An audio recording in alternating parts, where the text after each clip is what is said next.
Beyond the newsroom, where untold story is revealed. His Excellency Robert Kyagulanyi Ssentamu Bobi Wine avuddeyo olunaku olwaleero n'abaako ebigambo byayogera naye nga sinnakutwala eyo Idi agikwatidde mu kibuga kya United States of America ekimanyikiddwa nga Washington DC. Eno nno gyakuŋŋaanidde n'abayisiraamu abawerako wabula kibadde kijjobe era mwanattu aba atendinze ebaki ewaffe eno tugiyita service Ebuvanjuba n'ebugwanjuba ewaka wasigalawo ewasinga. Beyond the newsroom gwe mukutu ogukuleetera ekyo ekisinga katiranga naffe ng'oyita ku nooti 774 ne nooti 744 na bino bikulu tetulanga bafere tetulanga basawo ba kinnansi n'abagwa mu kkoowa eryo mwebale kutuwagira. Thank you. Friday bajjuma mugiyita mutya bakiyita bati ekyo kale ababaddewo mu kusaala Idi bagenze maaso n'okubanga ate banyumirwa yababuuzizzaako n'abaako obugambo bwayogera yabadde ne First Lady amanyikiddwa nga Barbara Itungo Kyagulanyi wabula eyo si gye tugenda. Musajja mukulu minisita mu gavumenti ya kuno amanyikiddwa nga Balamu ono Barugahara yavuddeyo n'alomba Kyagulanyi ne bannange Bobi Wine alabika nga alabye n'abantu wabula bamuddiza omuliro wuno abadde mbega wa Nuupu mu SFC avudde mulamu bw'ensi eno bizze bitya okumumanya byonna bibino mbikuleetedde ate osobole okuba nga obitegeera bulungi. Imbu ye yamulabula n'omulabula n'amugamba weetegule anyway byazze bitya okutuuka awo kyekyamujje mulamu bw'ensi eno byonna nsobodde okuba nga mbikuŋŋaanya n'okubikuleetera munywanyi osobole okuba nga ate obimanya. Erinnya nze Deni akuweereza era akutuusaako enteekateeka zino zonna nga bwe zigera maaso n'okuba nga zitambula. Awo wennyini wensinzira okusaba vidiyo eno ogimpere like bw'ogiwa like ejja kudduka emisinde mingi etuuke ku buli sekinnoomu asobole okuba nga agifuna ate era agirabe ebeeko position mwemuteeka oba owemutuusa. Kati nno bw'oba onkoledde ekyo kijjaba kya muwendo nnyo nnyini ddala. Mbeera ya kinnyika gobeene ewaffe. As I told you yesterday, I'm not that much fine, but nzikirize tutambule mpola kubanga ekyamazima matuufu ndabwe mu mmanja content ate nga nange wendi okuba nga mubawa mu mbeera zonna asagala bajuza nnyo baganda bange. Njagala tutandikire wano. His Excellency Robert Kyagulanyi Ssentamu Bobi Wine olunaku olw'eggulu yagenze maaso n'okubeera nga asala Idi ng'asinzirira wali eri mu kibuga ekimanyikiddwa nga Washington DC. Mu Washington eno gye yakuŋŋaanidde ng'ali ne First Lady Barbara Itungo Kyagulanyi bwe batyo nno Abayisiraamu babadde basanyufu nnyo nnyini ddala nga kwegamba essanyu eryababaddeko lya mu kiwagonja okubeera ng'ate mwanattu balaba ku mukulembeze Robert Kyagulanyi Ssentamu badde bbaze ebbanga nga talabikako wadde. Wuuno nno bwe yavuddeyoko bambi n'asalako wamu ne bannayuganda bannaffe abawangalira mu ggwanga lya Amerika kabadde kaseera kanyuvu nnyo nnyini ddala wabula nga bw'omumanyi nti omukulembeze Robert Kyagulanyi Ssentamu waba away from home teyerabira bantu bewaka bw'atyo yasoose kutuweereza bubaka bwa Idi buwulirize. Assalamu alaikum warahmatullahi wabarakatuh. Eri mwenna abaganda bange abasiraamu nammwe emikwano gy'abasiraamu njagala obbaagaliza Idi ennungi y'omwaka guno 2026. Nsaba w'ekitiibwa Allah akkirize edduwa zammwe akkirize okusiba kwammwe era mwenna abawe empeera. To all of you my Muslim brothers and sisters all over the world, I want to wish you a beautiful Eid this year 2026. May Allah accept your duas and give you reward. Tansabeni First Lady yabatolere ku salamu. Assalamu alaikum wa rahmatullahi wa barakatuh. Eid Mubarak. Oh wow. ne banayo omukazi omulungi Katonda bwakeeranga ku makya n'akugwemulira ekirabo eky'omukyala omulungi ng'alinga Babula Itungo Kyagulanyi ofukamiranga ku makya ku maviivigo buli lunaku ne weebaza omutonzi era omukyala afaanana bw'atyo tokeeranga ku makya n'omusongamuko yadde olunwe bw'oti abasaana kuwa respect omukazi asobola okubeera nga akuyimirirawo for better for worse n'akitegeeza n'akubeererawo mu mbeera yonna wallahi abasaana kubeera nga ate nga na mulungi lwaki oba tosaana kumuwa ku kitiibwa na kumwebaza n'abaana oba ezzadde lyaba akuwadde soka nkuwa ebigambo bino bya Haji Nadduli anti tutandika mukulikeyo mugiti njagala tutandikire wano ayambadde combat takagalira mu byabufuzi olwo gavumenti eba mpambe era ne wolangirira nti gavumenti ya Museveni bagiwambye it is correct avaayo ate gwolyo bawuliddeho wa ate kati owejje yayingira dde mu kakiiko ka electoral commission ogwo muli musigu gwe kyenvudde nkugamba nti gavumenti mpambe bamuzeeyi bagimuwambako dda tanaba kumanya analangirira kubi nti ye mukulembeze w'eggwanga tutambulira mu gavumenti mpambe awe tuli kubanga bwagamba etteeka lyo ligamba litya dikuwa distance meters 2 kaakati ate okulonda gw'okufudde dwaniro abantu baze kunyumirwa abantu baabwe bebalonze nti nalonza Haji Nadduli ono bino ebigambo muzzenga mubiwulira era nga ajja abyogera Haji Nadduli ono bannamawulire bamunoonyezaako ku Idi by the way era obubaka bwe obwa Idi yasoose kwebaza mutonzi n'okwebaza era omukulembeze w'ekibiina ki NUP Robert Kyagulanyi nti yeebale kwetegula kubanga bwe baba bakulaalika okukutta mwana tu osooka ne weetegula kubanga n'Abaganda bagera olugero olugamba nti ogusuze gukuwa empoza ogusuze omusango gukuwa empoza naye bakukwatirawo mavumbavumba oyinza okumaliriza nga tolina ngeri yonna gy'oyinza sobola kubanga weewozaako. Anyway, back to the point. Bino ebigambo byonna byogera nga yogera ku bigambo ne tweets ezijja nga ziva wajja n'omuhoozi ng'agamba nti omuntu yenna ali mu combat jjukira nti constitution y'eggwanga Uganda egamba nti omuntu yenna ali mu magye takkirizibwa kwetaba mu byabufuzi. Why? Inti ejje ly'eggwanga lirina ne partisan lisavinga bannayuganda bonna equally regardless of his political affiliation.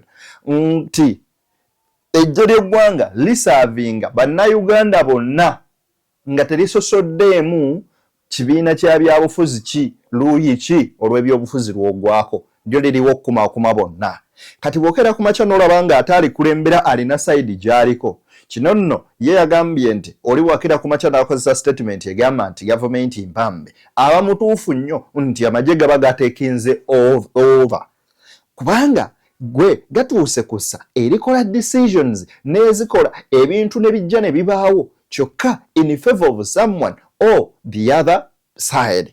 Definitely it means it's no longer on behalf of the people or the nation, but it's on behalf of someone's interest, whereby nti kirwana okulaba nga kituukiriza interests z'oyo omuntu as an individual, not as the nation.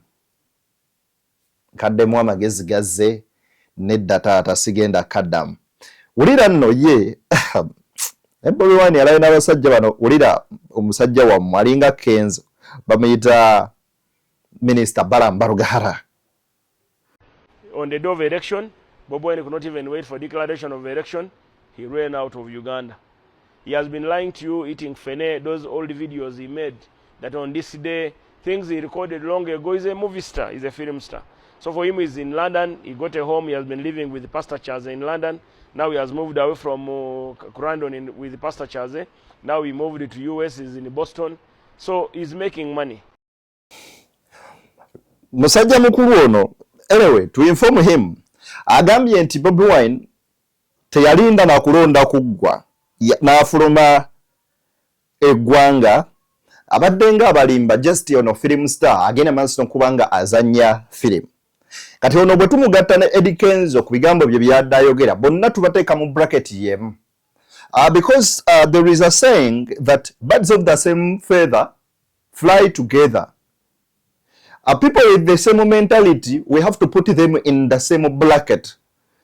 We have to group them into the same bracket. Why? Because what it is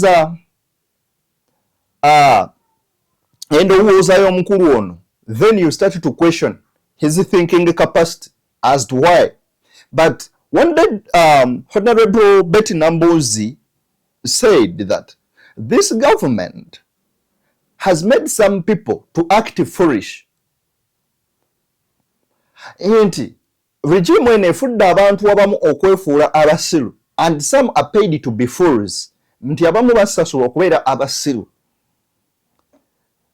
I didn't believe in her words.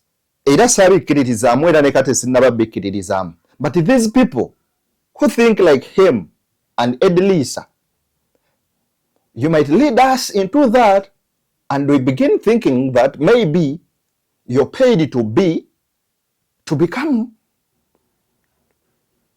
chigambo ekyo sagala jjo kikozesa, or to become fools. Anyway, kubanga bwokera ku makya n'ogamba nti Kyagulanyi filimusita abadde nga yeekweka era abadde London ne Pastor Chaze kati yavuddeyo n'agenda ewa yagambye state ki is it California, yet Bobi Wine currently at Washington. He's in Washington, they see. And atanabagenda ko UK. Mu video badenga a recordinga nga lyefene obu video kale tubulire waliyo Bobi Wine ennaku 17 ezasembeyo yazikuba mu campaign day in day out ngali ku campaign trail. Bobi Wine enviri ze nga nsale bulungi ebbanga lyonna lyatambudde mu campaign. Tubuweeyo emyezi ebiri Bobi Wine ze yakuzaako enviri ng'omulaba we are recording it video. Or else you tell us that it's an AI. Yeah, operations izo naze muzenga mukola. Mukoze deployments. Zachi ku muntu gwe bibadde bimanyi nti taliiwo. Bwaba taliiwo mukola ki ku makaage. Ataliwo mwalumba mukazi we nga mumwagaza ki. Ataliwo ekyabatwala eggombo olw'okuba mulabi akatambika eggomba kyali kiki. So bw'otunuulira abantu bambi nga Minister Balamu obasaasira n'ogamba oh wow, it is too hard and terrible to defend the non-defendable things, because there is no way you cover shit under the table and you start eating from the same table. Yet you have covered some kind of a shit under it. Tosobola kweka kazambi wansi wa mmeeza n'otula n'oteekako emmere n'olya. Wabula n'okkakkanya n'ogamba n'abalala bonna nti wano we tuli kye kifo ekisinga okuba ekirungi. Banaye mutuule tulye. Akawo k'emmere nga kasusse. Era ekyokunywa kino kye mutadde ku mmeeza nga kijjudde eddekende. Wabula nga kazambi ali wansi. Ekitegeeza ne bw'onaakisiiga otya abakuliraanye bajja kugamba naye akawoowo akali wano si ka bulijjo. That is what we call defending the non-defendable.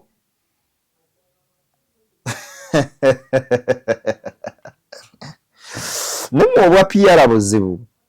PR muzibu. Abamu bakiyita like, but they take it like a simple thing, but PR it is something difficult, by the way.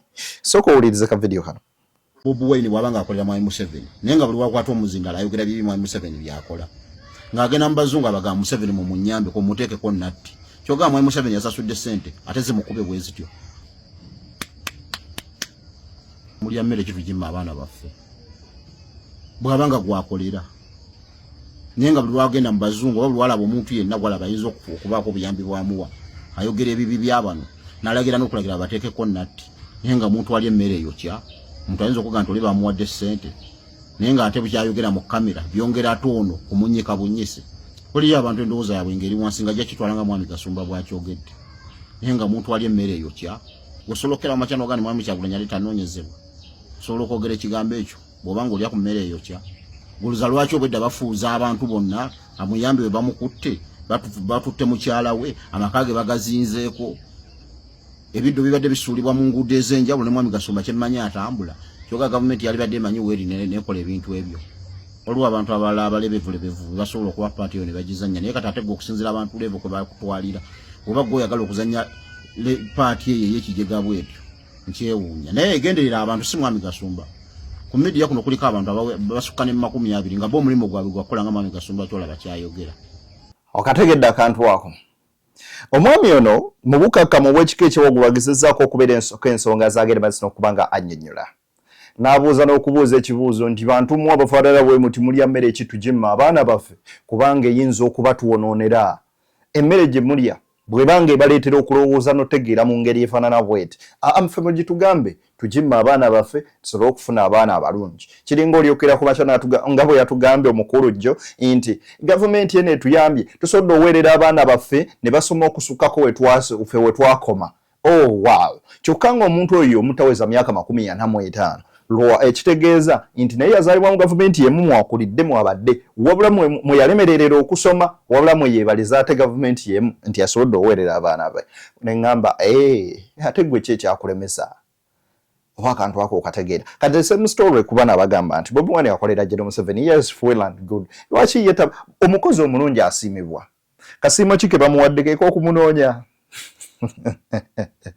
yebo nga beesiimye ababa n'abakozi baabwe ng'ate abakozi baabwe be balaga ebibi bye bakola tolaba nga kyewuunyisa era nga kirungi kinyuma eyo nno sijja gendayo nnyo olayi lwaki sijja gendayo nnyo nkyalina wano ab'okumaliriza abalina emitwe egifaanagana uliriza ebyabwe bibagaba byebababbako babigattirawa kati nze simanyi wagga okimbuuza oyagala nkugambe nti nkimanyi nga sikimanyi anti nze mmanyi ku bugezi bwo you are an investigative journalist okimanyi bulungi Nukta yalina talent okimanyi bulungi Nukta yakolekera DR forms bakube press conference batwage DR forms emitwalo 3 out of emitwalo 7 kati ekyo your argument is right but gwe okukyagala okiteeka ku nze oba kukazibwe nti twegula ku bali abaana tetulina kye tubeegulako ali tubeeguleko tufune ki naye we stand by what we know onombuuza kyemmanyi nja kigamba kati mu Ethiopia nino teri kijja kuvaayo omupiira gwayika luli kati obadde oga nti kazibwe ekyamukubya kubeera populist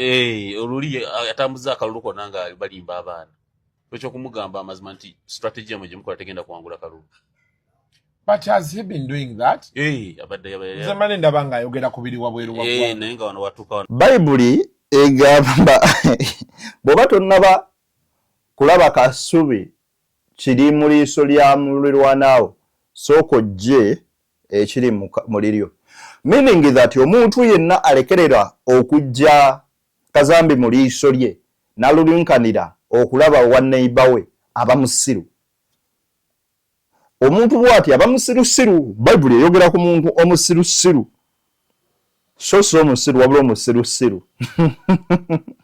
Naye gwe abuuza Kyagulanyi DR forms gwe wali naawe presidential candidate, kati gwe tulageeyo DR forms zo just 200 zokka nga gwe munyagwa ziriwa ye abaffe gwe mu kwesimbawo wayeesimbawo kulwana Nuupu ye yalina entebe.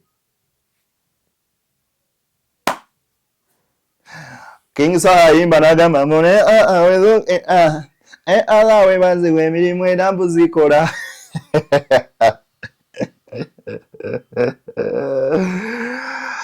Tuli ku bijjere video beyond the newsroom erinnya nzadde ddiiko bukote kwoli kwe guno ogwa beyond the newsroom. Omanyi abantu nga bano sibawa nnyo budde busukkiridde. Bembawo obungi nze mwennyini mba nyonoona. Wamma lumbuyo ono n'omusajja ono gwali mutugamba eyavudde mu mulambo w'ensi ero katulabe bamuyitaani then tusooke tukakubyemu kotoki tulabe. Habati Kondo ono y'omu ku bavubuka abadde nkwatangabo era y'omu ku bavubuka abatemyako president nti bagenda kunyiga essaawa yonna olunaku lw'omala okulonda n'amutemyako n'amulagira ng'omusajja omukulu asobole okwetaasa abeeko waayita. Kati Habati Kondo ono bamusse naye ng'ekyamussizza mu kitegedde ye yali yagaana okukola ebikolwa by'okutta abantu era y'omu ku bavubuka abadde mu SFC abatemyako president nti w'omalira okulonda bo bagenda kunyiga era president n'asala ng'omusajja omukulu amagezi n'asobola okwesikamu ng'omuntu omukulu. So ono abadde comrade waffe naye mukama watu yasazeewo y'ono. So mwenna omwami ono yoyo mwenna gumulaba yadde musajja munansi nakabala tali muwadde omusaayi y'omu kubadde batemyako presidenti n'amugamba munnange bw'omala okulonda noonya wooyitanga omuntu abasajja bano bagenda kutta. Era president lwakimanya naye nekolaki naye neyeeryawo over n'abaako waayita mpaka okutuuka gyali olwaliro. So yoyo comrade Herbert Kunda gwe basobodde okuba nga basse. Message ebadde ku mutimbagano esomibwa eti: shock and grief have hit Uganda's Special Forces Command SFC following the sudden death of Herbert Kunda, a trusted VVIP protection officer attached to the President Museveni. Kunda passed away yesterday, Thursday, March 19th at Nakasero Hospital. For Nakasero Hospital, unknown for his calm, sharp mind and professionalism, he was a key figure in President Museveni's close protection team. Colleagues described him as a dependable and highly skilled, while family members him as a loyal, big-hearted and devoted man. His death leaves huge gap in both security, fraternity and his family. Comrade mukama akumuze mirembe njagadde otegeeza public ne bannayuganda mwenna mumanye nti bano abasajja balina bingi ebyokusasulira mu kutta abantu mu ngeri gy'okolamu. Sina kingi kyenyizaako okulira comrade. I salute you n'abalala. Kati bangami bategeezebwa nti mwena ba comrade abafuutu soja bali mu bitongole by'enjawulo. Waliwo raids ezigenda okukolebwa Muhoozi Kanyerugaba. Bw'omanyi nti oli mu SFC ng'oli mu UPD. Kakati ndabye video eno. Rest in peace Kunda. Naye enakyendeetedde. Bw'oba okimanyi era nga oyagala nnyo Robert Kyagulanyi Ssentamu nga ye yennyini yavaayo n'akeera ku macanga agenze n'agamba tagenda kwogera butya bwe yafulumye, tagenda kwogera ni yamuyamba, tagenda kwogera ni butya bwe yafuna information. Wabula gwe n'ovaayo n'olaga nti gundi yamuyamba wuuno yafudde era yafudde mu mbeera bweti, then karutu network akaaba bali connected ku ye oba okalese erudda wa. Nabagamba ebigambo bino wammanga tosobola kukeera ku makya n'ogamba nti olina intelligence nga tolina intelligence within the intelligence. Mbuuza kitya nti kijja tosobola kugamba nti olina network ekuwa ebyama mu security nga teri within the security. Ina kuba within the security, but it is your mandate to protect your sources. You try your level best okulaba nga bana abantu obakuuma nga bali protected 100%. Then you know waba by the way states is eliminating akamba gambe ekigambo kino ziri ezebweru zikola kyebayita elimination nete bawansonga wabula baba connected nga bamanyi ensonga eyo lwaki they find another way of getting out of it. Chobo manya nti Bobi Wine alina network within the security ate zaatasobola nammwe bagamba kyokka at the same time ne government erina abantu baaya bali planted within the party abasobola okubeera nga basneaking abasobola okuba nga babaako information gye basuula eri mukama waabwe. Kakati the difference is only one: how speed you are. Bw'ofuna information ojangu yotya okureactinga okugenda ku next step. Awo wokka wewaba enjawulo y'ebintu ebifaanana bwe biti. Kankuwe ne video wano endala yino basajja mivulo ono tunnyoke ku kisaawe era Mwai Museveni tetugenda kusonyiwa. Lwaki?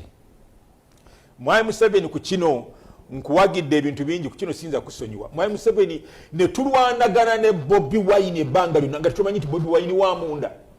Mwai Museveni tugenda kusonyiwa, tetugenda kusonyiwa. Abaganda ne batukyawa olwokuba tuli baganda twakyawa Bobi Wine. Tumukyawa ku lwa Mwami Museveni. Mwai Museveni tugenda kusonyiwa, tetuli kusonyiwa. Lwaki? Nakitegedde ku lunaku lwa kutaano. Wiki ewedde. Bobi Wine tuba tudwanyisa wa bwerere. What do you mean? Bobi Wine okutuuka ku kisaawe entebe abanene mu byokwerinda balagira abakozi ne bavaawo waleme kubeerawo omuntu n'omu akuba kifaananyi. Dear empty tins oba emikebe emikalu ebibasijja baddamu ku lwa Katonda n'ensi yange BTN Media Beyond the News gwe mukutu njagala okujjukiza nti olina omukutu gwaffe omulala ogumanyikiddwa ng'ogwadde ni exclusive wakati awo wansi mu comment section nkuteereddewo link ekutwala direct ku our sister channel emanyikiddwa nga ni exclusive gendayo osobola okubeera ng'osubscribinga ate osobola okuba nga mwana wattu byonna tubikutuusaako mu mbeera ate ey'omuwendo oba mu mbeera ate esingira ddala okuba malira liyisana kabisa munzikirize ambatere wano tusiikale nga Golden akkiriza nze Uncle Denny okubeera nga nkutuusaako embuuzi zonna zetubeera nazo ate okuba nga ozitegeera being informed ekyo nno munayo ffe kyekituleeta tusobola okubeera nga tukuwa ebyo abalala bye baba babuusizzaako amaaso ne baba nga babireka ne tugamba nti tujja kuba nga tubaweereza tuweeyo omutima gwaffe okuba nga tubawa ekyo ekisinga bannyinaze ne baganda bange mwebale kungoberera n'okubeera nga ate mutugoberera n'omusubscribinga ku mukutu guno comment zammwe tuziraba nnungi nnyo zizzaamu amaanyi mweyongere ate okuba nga mutuwagira temujjanga okuwa erinnya nze Denny munzikirize mbatere wano ku lwa Katonda n'ensi yange for God and my country, I sign out.